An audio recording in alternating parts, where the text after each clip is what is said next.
Hello and welcome to another podcast episode. I've had quite a busy week. I've got quite a lot of knitting done. I finished something and I've got a new pattern I'm releasing today. I finished two things actually from last week. Well, one I finished the knitting last week, but I've done the rest of it now. I've cast on for something new which I hadn't planned to cast on, and I need to make some decisions about what to cast on next. So I may need your help on that to make some decisions. And I have my birthday offer is still going. My birthday is still a week and a half away. So lots of stuff in today's episode. I hope you enjoy it.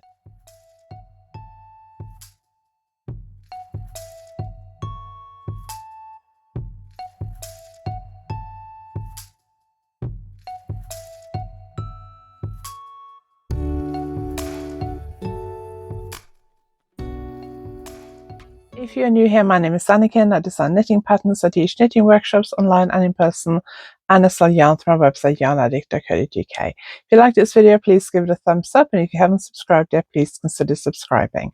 So lots of stuff to share today. So I'm releasing a new pattern today, which is my mitered square cushion. I hadn't planned to release this yet because I have a couple of other patterns I also need to release, but I made a decision this morning I'm going to release this one first. So this is called Square It Off because it is mitered squares. They're all knitted together, so you knit the front of the cushion as one piece and then the back of the cushion as one piece, and then you seam it along the edges, and then you knit a button band in the round at the top. And you can add colourful buttons like I have, or more plain buttons if you prefer. I'm a bit short of buttons at the moment, so these were my option that I had, but I do quite like them. I use 3 colours for mine. You can use 2 colours if you prefer, or you can use more colours. Perfect stash busting pattern if you have a lot of yarn in the same colour. So I use DK yarn. I use the Yataghan Merino cotton, which I sell in my online shop, and everything in my online shop is 15% off at the moment, and my online courses are also 15% off. More about that a little bit later. So if you fancy getting the yarn, Yataghan Merino cotton is quite affordable anyway, but it is 15% off now in my online shop. So a bit more about that in a minute, so don't run off and order it yet. But the pattern is out now on Ravelry and Payhip. I decided to do 3 colours. The grey is the main colour, which I used for both the pink and the green squares. I quite like this. It's nice and colourful. I'm also thinking about doing a stash busting option because or version, because I have a lot of Yataghan Merino cotton left over from various projects because I used it so much, because it is such a lovely yarn to knit with. It's nice and soft. It's a blend of merino and cotton, and it is very affordable. So I do quite like using that, and I'm using it for, I think, all my projects this week, nearly all my projects this week, so I'm using it a lot at the moment. So the pattern is available on Ravelry and Payhip, and I will do a 25% off code for Ravelry and Payhip. I don't know what the code is yet, but I'll put it below. I also always put the code on the Ravelry and Payhip pattern pages. That will be valid until the 25th of August, I think. That's the bank holiday Monday. So yeah, 25th of August. So I will link to the pattern below, and I'll also link to the page on my website where you can purchase the yarn if you're interested in getting some merino cotton, Yataghan Merino cotton. So that's out now. I'm offering 15% off this month on everything on my website. So yarn, my books, Easy Lace Knitting and Beaded Lace Knit, Easy Lace Knits and Beaded Lace Knitting. I think that's the right way around, and notions and beads, and lots of beautiful Yataghan Merino cotton. I have some quite a lot of Shopple, cyberball yarns and that kind of thing, plus Manos Uruguay, Fino, Allegria, and Marina. That's it. So do go and check that out. I'll put the code on the screen, and it's also listed below with a link to my website. That's valid till the end of August.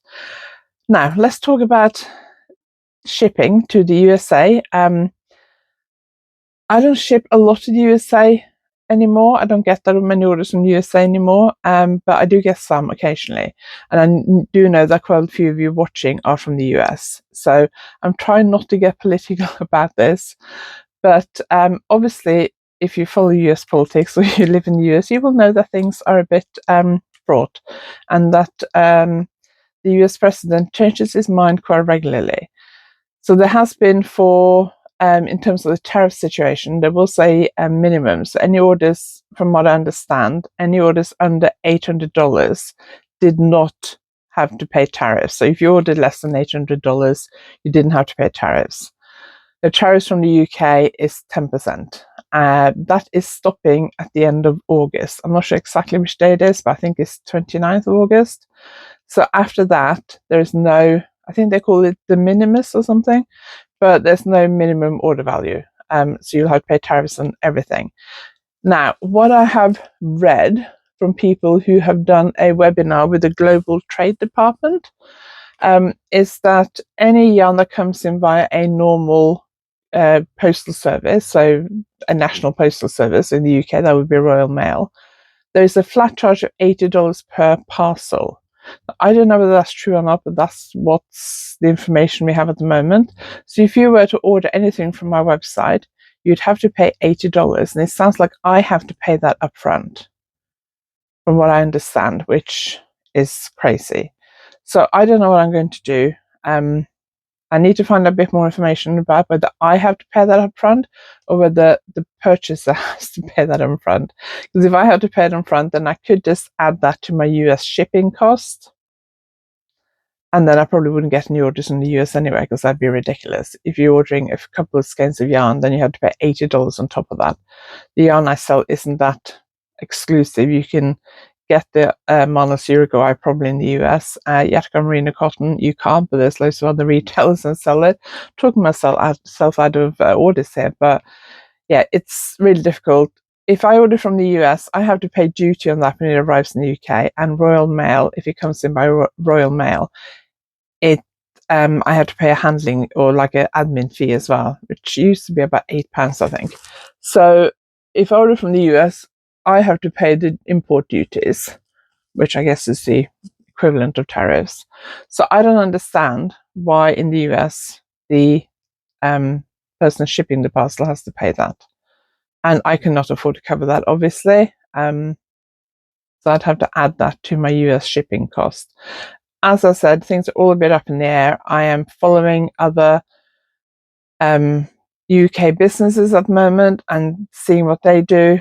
I don't know if I can actually switch off US shipping on my website. I haven't worked that out yet. So if you live in the US and you'd like to order, I will get your order in ASAP. I will ship it the next working day, and then hopefully it may get to you before this tariff situation changes. I also can't ship to the EU or Northern Ireland at the moment because of rules about shipping stuff to the EU, which includes Northern Ireland, even though Northern Ireland is not technically in the EU, but because of the Brexit withdrawal agreement, they're treated as part of the EU in terms of trade. So basically at the moment, I'm only shipping to the UK without Northern Ireland. So which means, I guess it means I'm only shipping to Great Britain. The full name of this country is United Kingdom of Great Britain and Northern Ireland. Unless I'm not shipping to Northern Ireland, I'm only shipping to Great Britain. I am still shipping to the US till closer to this tariff situation, and then I will have to make a decision. I'm just watching what other businesses announce, and then I'll make a decision. But luckily, it's not a massive part of my sales, so it shouldn't be any problems. But I do feel sorry for you if you live in the US and you would like to support me. Get your order in as soon as possible, and obviously you can get 15% off at the moment. So that's the situation. I don't know what's going to happen. You can still buy my patterns online because they are not. There won't be any tariffs on those, and you can also buy my online courses because there's no tariffs on those. And obviously you can get 15% off this month. So that's the situation in regards to that. Right, let's go on to just very quickly before we go on to what I've been knitting, and I've done a lot this week. Let's just have a quick chat about autumn events quickly. I went through this in detail last week, so I'm not going to go through it a lot this week. I'm just going to highlight a couple of things. In September, I'm teaching Intarsia at Spinning Yarn in Bovey Tracy in Devon, 9th of September. 5th of September, I'm at the Knitting Hotel for brioche knitting. That may or may not be full. They may have room for day guests. I don't know. Contact the Knitting Hotel. Everything will be linked below, and it's on my workshop page on my website. And then my mosaic workshop of Black Sheep Wools, which I've been promoting a lot lately, has now sold out. It was one space available for ages. So those are full. Yarndale, 27th and 28th of September. I'll have a stall there, obviously. And then on the Sunday, I'm teaching Intarsia. It's a 2.5-hour workshop, I think. 2 hours, 2.5 hours. And I think there's 2 spaces left on that one. So if you're interested in that, get your booking in. I will link that below as well. I'm teaching at the Harrogate Knit and Stitch Show in Yorkshire in November, 21st to 23rd of November, as I'm teaching Friday, Saturday and Sunday. I'm not teaching on the Thursday. And I'm doing a variety of workshops there, so do go and check those out as well. I will link them below. When you go to the workshop page for the Harrogate show, if you click on the advanced filter and scroll down till you see my name, Anniken Allis, YarnAddict, then if you click on that, you'll see just my workshops, and you can book in for those. They're 2-hour ones or 1-hour ones. And there's also a discount code there for entry to the show as well. And that's in the description below this video, so do go and check that out. I think that is it for all the businessy stuff, so let's get on to what I've been knitting this week. So let's talk about this first, because I'd finished knitting on this last week, but I hadn't done the lining. So I've done the lining on this. Had I done the lining last week? No, I did it on Friday, I think. So I hadn't done the lining. So I've done the clutch frame and the lining, and I've actually just finished a pattern this morning. I sent it off to my tech editor. My plan is to have this pattern ready by Yarndale, maybe a week or 2 earlier, but by Yarndale is my goal. So it's one of my clutch bags. I have clutch bags, beaded clutch bags and stranded colorwork clutch bags as well. And I have a smaller festival clutch, which is also beaded. The patterns for those are all in my Ravelry and PayHip pattern shop. Glamour clutch is beaded, color clutch is colorwork. Festival clutch, which I actually have here, is a smaller beaded version with loads more beads, and that's uses a smaller frame. It's the same height as the other ones, but it's smaller frame. And then this one will be added to the collection in September. I do have another one on the go as well, which I'll talk about in a minute when I talk about what's on my needles. I've also finished another thing, and I've also sent the pattern for this off to my tech editor this morning. I will put this on, but I need to take my microphone off. So I'll show it to you like this first. This uses Intarsia technique. Because I'm teaching Intarsia twice this autumn, twice, I think, I decided to design an Intarsia pattern. This is fairly simple, so if you're new to Intarsia, this is really good because the color stripes are fairly simple. I'm also thinking about doing a version in just 2 colors, but I need to finish some other things first, but I might try and do a 2-color one for Yarndale. So for this one I used Yatagan Merino cotton. I used 100 gram of the grey, which is a mid-grey color, and then I used yellow, grass, baby blue, navy, amethyst, magenta. And I used less than 10 grams. I think I used about 6-7 grams of each color, but I put 10 grams in the pattern just for a safety margin. Right, I'm going to take my microphone off and put this on, and I'll show you what it looks like. Okay, so that's what it looks like on. So it is the same kind of shape as my mosaic Bergen scarf, but I think it's a little bit longer. I'm wondering whether I should have put the button slightly higher up, but it's there now, and I'm not ripping back to change it, I don't think. Maybe I'll try that on the next version. But it's fairly short. It just wraps around your neck so you can see all the colour. Because the wrong side doesn't look that fabulous, I like to just be able to see the right side. And this is really nice. And the button, you can use a shawl pin if you don't want to do a button, but the button keeps it in place. And then you can just put your coat over that if you're wearing like a coat that has like a V-neck thing, like a lot of traditional women's winter coats, the kind of wool look ones, then this would be really nice because it would keep your neck and chest warm, so I'm looking forward to wearing this winter. Obviously you don't have to go for the rainbow colors if you don't want to. Instead of going for all these different colors, you can just use one contrast color or two contrast colors. You know, there's a lot of flexibility there. I use YarnAddict merino cotton because it's a really nice soft yarn, really nice to knit with, and it's very, very affordable. So you'd need 2 of the main color and then 10 gram of each of these contrast colors, or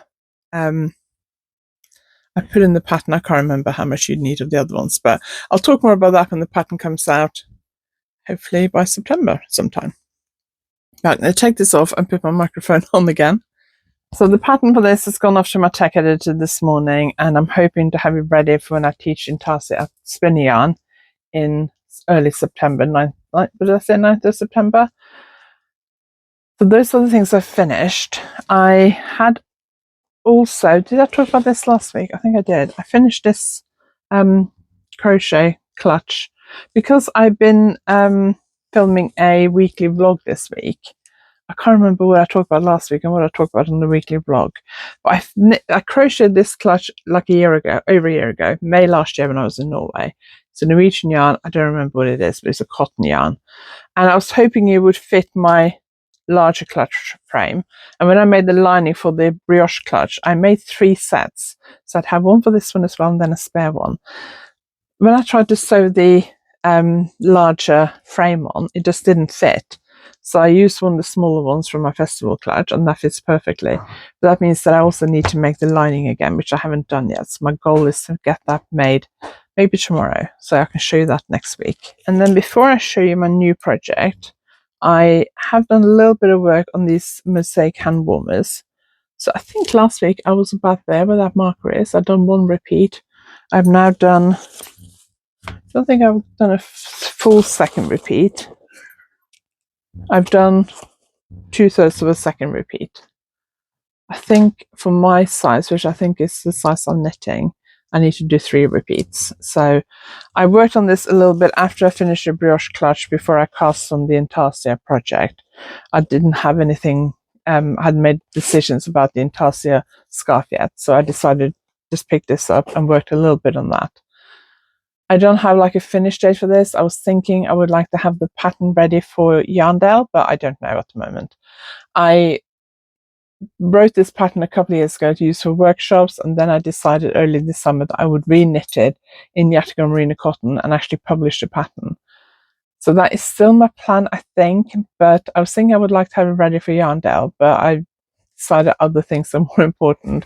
So it is a bit on the back burner at the moment. I just work on it if I don't fancy working on whatever else I'm working on. So it may be ready for YarnAddict. It probably won't, I don't think, because I have other things I need to get ready for YarnAddict that are more important. And then I have done a little bit of work on my socks, not a lot.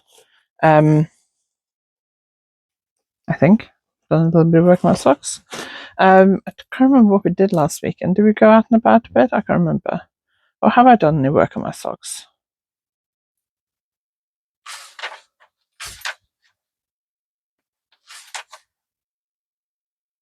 No, I haven't done any work on my socks. I thought I had because I put that marker in place, and I thought last week when I did the podcast I had moved it up, and I hadn't, because I just looked at my notes from last week and it says that I just added in the waist yarn for the afterthought heel. So I thought I'd done work on my socks, but I haven't. So I'm not going to talk about those. But yeah, I will try and get a bit of work on those. I don't think we're going to go out and about and do anything this weekend, but Monday I got some appointments in Plymouth, so I'll take it with me then and maybe do a bit while I'm waiting for my appointments. So the main project I've cast on this week and I've been working on is another brioche clutch bag. So this, I was thinking about doing the same as this one, but in different color. I deliberately for this one went for a color scheme I wouldn't normally use. I like this color combination. I think it looks really good, but I don't really do a lot of navy. So I was thinking maybe I should cast on the pink one. And then I thought, if I'm going to knit another one, I might as well actually knit a new stitch pattern. So I had a stitch pattern that I had charted out and knitted a swatch for something else. Let me just show you the swatch. So the swatch looks like that. And I thought I can use that. I had to alter it a little bit to make it fit in with the stitch count I needed. At the moment, I'm not sure whether I like it. I haven't done a lot, so I've done the base, and then I've started. At the moment, the stitch pattern looks a bit messy, but I'm on the second repeat of the stitch pattern. So at the moment, it looks a little bit, I'm not sure whether I like it. So I'm going to do a few more and then see what I think. I had to make the stitch pattern, the repeat, slightly wider, slightly bigger compared to this swatch to make it work. So I'll have to see. I don't know. At the moment, I'm a bit mixed about it. So, but I'm going to work on it a bit more today and then make a decision this evening about whether I like it or not, because if I don't like it, there's no point carrying on with it. And then I'll probably just switch and do a pink version of that, because pink is more my color. But I don't know. I thought if I'm going to knit it again, I might as well knit a new version. But now I'm not sure about it, so we'll see what happens with that. I also need to get this bag cast on. So I said a few weeks ago that I wanted to do a Yatagara Merino cotton version of this. The black is Yatagara Merino cotton, and the colours are the Yarn Advent from the Discreet Unicorn from last year. And I only used a tiny amount from each colour, but I don't know how much I used of each colour. And I'm not quite sure exactly what I did at the top here. I actually made, when I made the lining, I actually made a second lining in purple, so that when I knitted the second version of this, I had the lining already made. And the handles, I'm not 100% sure about the handles. I might switch the handles because they're quite heavy. So I have some other handles I might try, but I haven't decided yet. So I want to knit this in Yatagara Merino cotton, and I want to do it and have it ready for Yarndale. Yarndale is not that far away, 14th of August today, and it's 27th and 28th of August. So if I want to get this pattern ready, I need to have it ready a few weeks before Yarndale. And this did take quite a long time to knit. So I need to basically start this week, otherwise I'm not going to be able to finish it. So what I was thinking about doing was going for Yatagara Merino cotton as the main colour, and then Sable Sterke as the contrast colour, because it's a self-striping yarn, but it has two strands twisted together. Let me just go and grab a ball to show you what I mean. So I've picked up some of the Shopple Sable Sterke 6. So this is like I would say a thin DK yarn. When you look at it, it doesn't look like a DK yarn, but it's thicker than a 4-ply. It's like a 6-ply yarn, I guess. But I think it's classed as a DK, but it's a thin DK, I would say. The problem is, because it's got so many colours in it, I was thinking about doing this with a dark grey colour, but it won't give me enough contrast. I was thinking maybe this with a black or a purple, but there's a bit of purple in here. So because it has so many colours in it, you have to be very careful when you're doing stranded colour work. If you're using a variegated yarn and a contrast yarn, if any of the colours in the variegated yarn are in the contrast yarn, when those stitches end up next to each other, you won't be able to see the colour work. That's why I went for black with this one, to really make the colours pop. If I'd gone, for example, with a dark purple, where I've got the purple here, it would have been a bit blurry and not that obvious. So I was thinking about going for like a dark charcoal grey. I have a colour called Midnight, and I'm not sure how dark that is. I have a black and also a Midnight, and I have a charcoal grey, so I need to see how dark those are. And I don't know. I was thinking about that one maybe, but again, there are some really dark bits in here. That one might look good with like a light grey, although I don't know. I got that one, and I got this blue one. So I'm wondering whether this is just going to be too difficult to try and make the colour work. That's why I got those yarns last year. Or was it earlier this year? No, it was earlier this year. It's for Unravel I got them, because I wanted to try and use them for colour work, but I'm not sure how easy it's going to be. So I'm thinking maybe I will just use Yatagara Merino cotton instead, but just like 2 or 3 contrast colours. So it won't be quite as rainbowy as this, as many colour changes as this, but if I use 2 or 3 and change colours, I think on that one I change colours every 3 rows. And then I might use like a charcoal grey for the main colour. I actually bought a bunch of bag handles from Knitpro, from my Knitpro supplier, beginning of the year. I emailed them because somebody I spoke to at YarnAddict last year, and I think she may be a regular viewer. She had a beautiful bag and they used the Nipro handle. So I contacted my Nipro supplier and they said that they're no longer no longer making them, I think, but they haven't got them anyway. But they had a box of some like leftovers, and they actually said I could have all the leftovers at a really good price. So I said, yeah, I'll take them. I know there's a lot of silver handles in there. There's some gold, but I haven't really looked through properly yet. But that box has been sitting in my hallway for most of this year, and I need to design something to use them for in time for YarnAddict. And there's a lot of knitting in this. I'm wondering maybe I make a smaller version of this and have two versions. I don't know. So I need to really, if I'm going to have Red for YarnAddict, I really need to start it next week. So I need to make a decision this weekend and start it next week. I was hoping I might be able to finish that brioche clutch by the end of this weekend. Not sure that's going to happen, but we'll see. So I shouldn't have cast on the brioche clutch. I should have cast on that colourwork bag, but I was just in a brioche mode and I decided to cast on the brioche clutch instead. But I need to make a decision about that colourwork bag this weekend. I like the size of it, but I'm wondering whether it's a little bit big and whether I could do with making a smaller one. Maybe do a completely different stitch pattern and then do that version later on. But I could do with something that I could use those handles for, so I can take those handles with me to YarnAddict and try and sell a few of those, because they've been sitting in my hallway. I haven't got room for them in here. They've been sitting in my hallway for a long time now, and I'm sure my husband would like to see the back of some of them at least. So I don't know. What would you do? What do you think I should do? Leave me a comment, because I won't be casting this on till after this podcast goes out. Right, that's it for today. Slightly shorter podcast than normal today, I think. I also have a pattern in the new issue of the Knitter. I think it's issue 218, but I haven't received my copy of the magazine yet, so I can't show you what it looks like. I may have a photograph of the sample before I sent it off, but those photos don't normally look that good. I only take a quick snap of it on my dress form downstairs, so I can refer to it if I have questions when the magazine's doing the tech editing.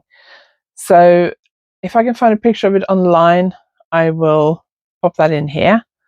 If not, I will talk about it next week. I've emailed them to say I haven't received a copy of the magazine, so hopefully a copy is on the way to me. If it comes today before I edit this video, I'll try and add it in. If not, I also have a video I recorded before I sent the sample off. I need the magazine to show you what else is in the magazine before I can finish that video and edit it. If I can do that before Monday, that video will be out on Tuesday. If not, hopefully I'll get a magazine by next Thursday, so I can show you what it looks like in the next issue of the magazine. The magazine was out last week, so issue, I think it's 218 of the Knitter. I knitted a beautiful sleeveless top. Well, I designed it. One of my sample knitters actually knitted it using Macintosh Fabulous 4-ply, I think it was. Beautiful color, beautiful yarn. I can't wait to see the actual photographs. So if I can find a photograph online, I'll stick it in here. If not, hopefully I'll be able to show you what it looks like next week. But look out for issue 218 of the Knitter in the shops in the UK now. My Tuesday video this week was a video talking about test knitting. Does test knitting matter? What is test knitting? Do most designers actually use it as test knitting, or do they use it as preview knitting and free marketing? Been a lot of controversy about test knitting in recent months. A lot of knitters and designers don't like it. A lot of people think that test knitting should be paid. I explained why that's not feasible for the majority of designers. So I chat about all things test knitting and preview knitting in Tuesday's videos. I will link that at the end of this video and below. If you haven't seen it, do go and check it out. I'm recording a weekly vlog this week, which will either be out next week or the week after. It depends on whether I get the latest issue of the Knitter or not in time to film a video about that for Tuesday. Don't forget, 15% off my website and online courses until the end of August. Code is birthday15, all one word. I'll link everything and put the code and everything below. And don't forget my new pattern, the square it off cushion. Pattern is available on Ravelry and PayHip, and you can get the yarn from my website. Pattern will have a 25% off code, which will be on the pattern page. and you can get the yarn at 15% off from our website. Thank you very much for watching. I really appreciate it. If you like this video, please give it a thumbs up, and if you haven't subscribed yet, please consider subscribing, and I will see you next time.